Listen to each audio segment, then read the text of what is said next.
இப்போ வந்து இலவசம் சொல்றாங்க சார். இலவசம் வந்து ஏழைகளுக்கு போனதான் சார் இந்த தமிழ்நாட்டு வந்து முதலமைச்சர் வந்து செய்யறாரு சார். சில பேர் வந்து பொருளாதாரத்துல அதிகமா இருப்பாங்க, சில பேர் பொருளாதாரத்துல கம்மியாவும் இருப்பாங்க சார். அதனாலதான் முதலமைச்சர் ஒவ்வொருத்தருக்கும் பார்த்து பார்த்து செய்யறாரு. பெண்களுக்கு பாதுகாப்பு இல்லைன்னு சொல்றாங்க இந்த ஆட்சியில. இவங்க புதுசா வந்த ஆட்சி வந்து புதுசா வந்தா பெண்களுக்கு பாதுகாப்பு இருப்புமா? புதுசா வந்தா இவர் பண்ணுவாரா?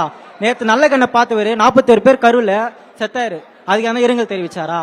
அது வீட்டுல போய் நேத்தி வந்து இறுதி அஞ்சலி மரியாதை செலுத்திட்டு போனார்ல, பாத்தீங்களா? பார்த்தேன் சார். அப்போ 41 பேர் உயிரினா சார்? அப்போ ஏழை தான் சார் அவங்களையும் பார்த்துட்டு போலாம் தான் சார். என்னோட கேள்வி அதுதான். அந்த 41 பேர் செத்தாங்க மேம். அதை அவர் பார்த்துட்டு போன இல்ல இரங்கல் தெரிவிக்கணும். எல்லாருமே பணியரில் வந்து சார் கூப்பிடணும். பணியரில் வச்சா கூப்பிட முடியும். எல்லாருமே வீட்டுல போய் பார்க்கணும் சார். ஒவ்வொருத்தரையும் களத்துல வந்து யார் இருக்கிறாங்க அவங்க தான் செஞ்சு. சிம்பிள். மாற்றம் இருக்குமா, இம்பாக்ட் இருக்குமா இருக்காதா? சிம்பிள், ஒன் வேர்ட்ல. மாற்றம் வந்து மாறாது சார். 75 வருஷமா இந்த திமுகவே இப்பதான் சார் ஆட்சி அமைக்கும். அதிமுக ஒன் வேர்ட்ல இம்பாக்ட் இருக்குமா? Yes or no? புதுசா வந்ததுக்கு இருக்காது சார் வாய்ப்பு. நான் வந்து விசிக தொண்டன் sir. Okay, thank you brother, thank you.